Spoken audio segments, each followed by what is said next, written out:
Until 1948, Christians in Judea, Samaria, and Gaza represented 20% of the population. According to a 1947 British census, there were 28,000 Christians in East Jerusalem. In 1967, after 17 years of Jordanian occupation, they numbered only 11,000, while they now represent only 1.5% of the Palestinian population. In 1967, the Arabs, they were, at the beginning, of course, they were fighting and they were attacking and everybody was victorious and that. And what they were saying was, after Saturday comes Sunday, which means that after we finish with the Israelis, it will be the turn of the Christians, which is Sunday. It's one sentence, but it says a lot. اللهم يا ربنا ويا مولانا ويا سيدنا اهزم أعداءك وأعداء الدين في كل مكان اللهم عليك باليهود ومن هاودهم والنصارى ومن ناصرهم والشيوعيين ومن شايعهم اللهم أحصهم عددا واقتلهم بددا ولا تغادر منهم أحدا. The causes of this exodus and gradual disappearance are many, but Arab propaganda, well orchestrated and often covered by the Western media, would have us believe that Israeli security measures are responsible. In 1948, Christians in historic Palestine accounted for around 18% of the Arab population. Today, Christians make up roughly 2% of the population of the occupied West Bank. They face the same level of discrimination as Muslim Palestinians. A 2006 poll of people living in Bethlehem, for example, found 78% of Christian respondents said Israeli aggression and occupation, in their words, was the main cause of emigration. Do they really have a choice, given the oppressive measures that terrorist organizations in charge of the Palestinian territories are capable of? In reality, when Palestinian Christians are guaranteed anonymity, or when they live in Israel and abroad, the truth comes out of their mouths. We live in a small society that everybody knows everybody. So we have, well, Arab friends, or we go to the market. We have Arab grocery men, this and that. So if you talk, you are afraid that your property will be attacked, your house will be attacked. So it's not safe. That's it. The Christian life in the Palestinian areas is very, very hard. They are not free. They are persecuted. Palestinians are stealing other Palestinians' lands, especially Christian lands. I have 4 uncles who lost half of their lands by people from Hebron. Just like that. They went to court to ask for the rights. The judge sadly was from Hebron.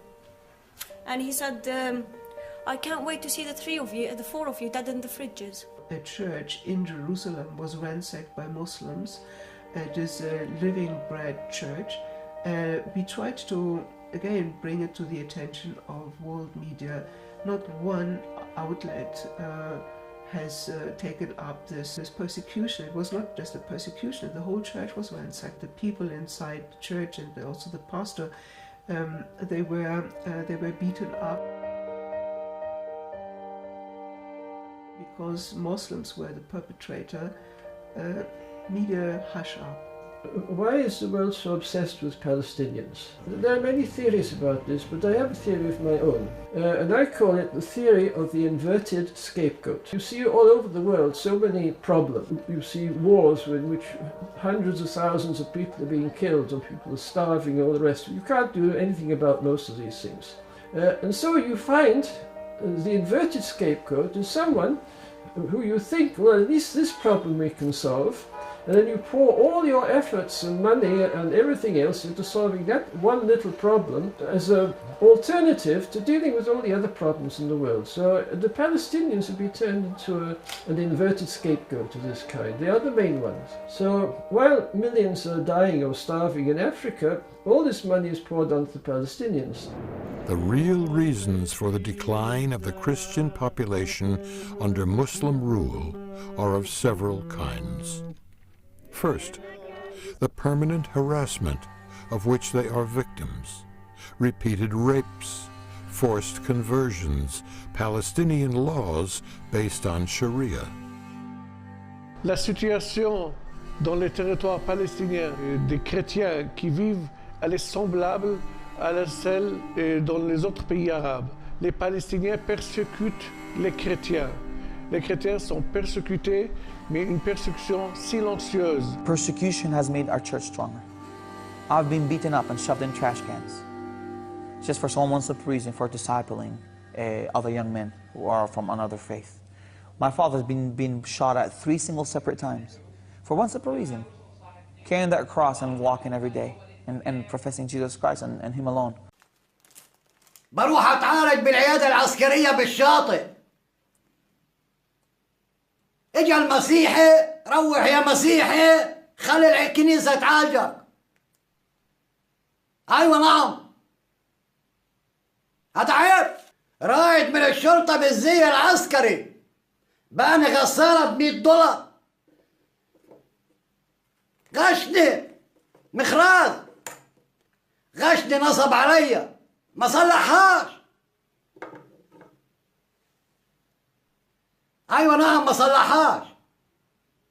قال لي مضمونة 3 اشهر، ما صلحهاش، كذب عليا. بقول لي روح اتشك عليا بالعباس والنيابة. ايوه نعم. بقول لك شك عليا بالعباس والنيابة. بقولوا له روح يا مسيحي خالد مطر، رايد بالشرطة ممنوع تشك عليه. رفضوا مني شكاوي.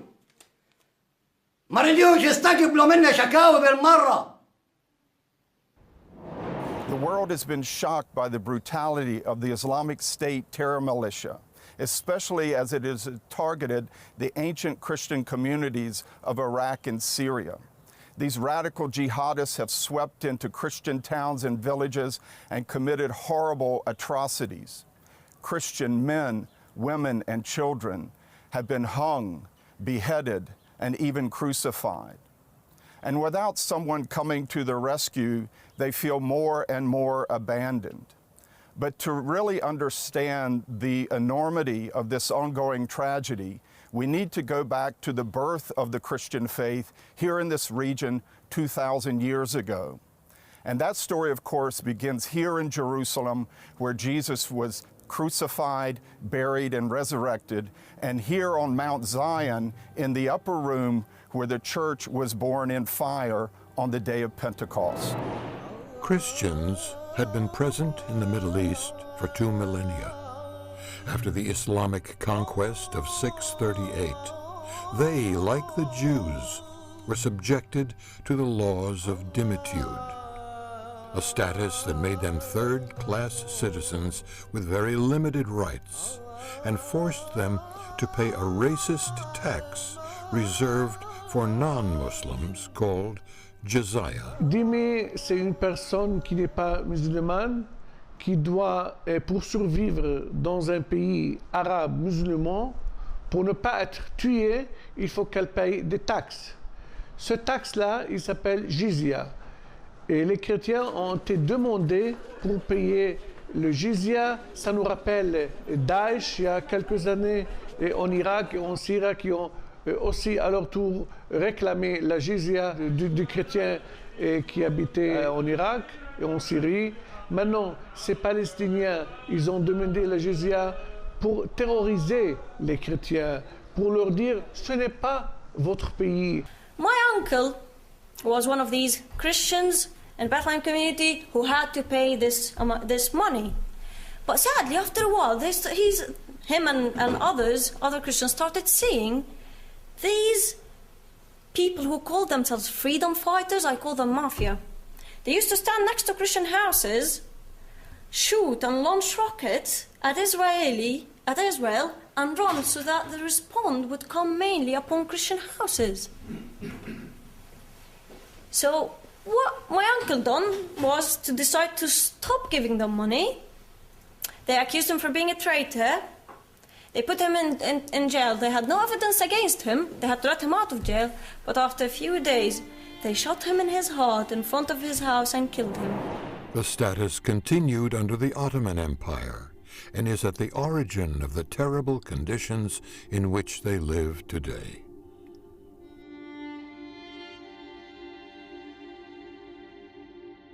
This baby that she's holding in her arms, he speaks up. And what does he say? Allah tells us in the Quran, قَالَ إِنِّي عَبْدُ اللَّهِ. قَالَ, he said, إِنِّي عَبْدُ اللَّهِ. Most definitely, without a doubt, I am the slave of Allah.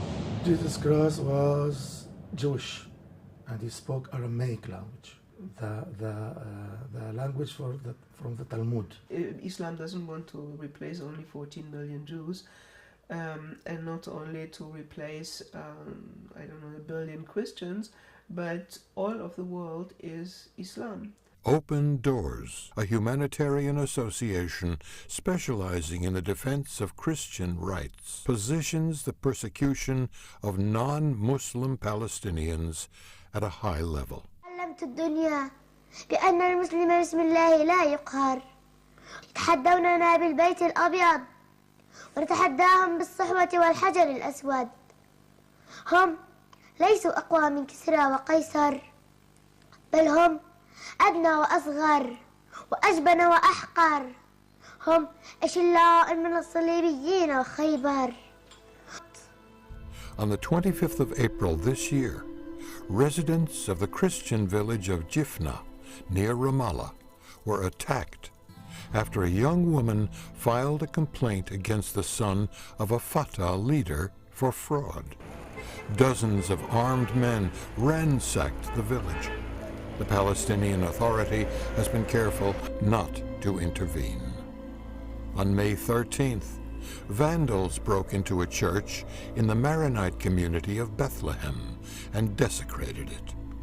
3 days later, it was the turn of the Anglican Church in the village of Aboud. This type of incident is so frequent that an exhaustive list is impossible to establish.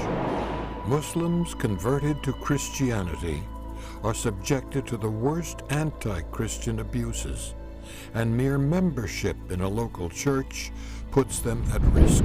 Dans la loi musulmane, un musulman, s'il se convertit à une autre religion, il s'appelle mortad et on a le droit de le tuer.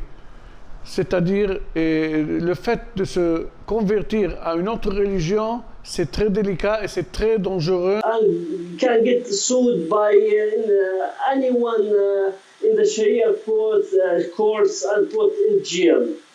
Even later, if they sue us, they can take our property. That's by law, the constitution I'm talking about. The Sharia courts, it's well known in Jordan. Everything we own, our property, can be taken by the government just for being Christian converts. هو يعاقب على هذا الفعل لأن فيه استهتار بهذا الدين، فيعاقب على هذا العمل كما لو سب الرسول أو سب الله جل وعلا أو كذا، فإنه يقتل لهذا الفعل وليس لأجل أن نغصبه على الإسلام. الإسلام يعني لا يحتاج ولا يريد يعني مرتزقة.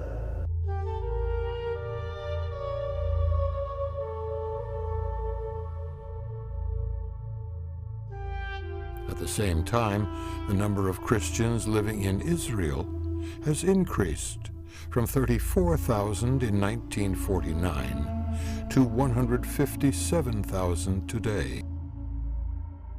As Christians, as priests from the Holy Land, we believe this is our Holy Land. Here born our Lord, we grew up here, our roots as Christians. All the world now is silent for what's happening now in the Middle East. The Christians killings, the Christians fled. Just now we are a strong country, and we must to be strong country because we have here terrorist organizations. So much, not one, not two. And I call all the Christians in Israel to come and to integrate into the Israeli society and to go to the army, not because we love war, we love to kill. This is not our goal. Of course, just because we want to support and to protect our home. If the Christian world were to discover the reality behind the propaganda, there is no doubt that their opinion on the Palestinian Authority and its alleged tolerance towards minorities would change completely. Of course, like Arafat before him, Mahmoud Abbas acts every year to participate in Christmas ceremonies because the daily work of the Palestinian Authority and the media is to make Palestinians permanent victims of Israeli aggression.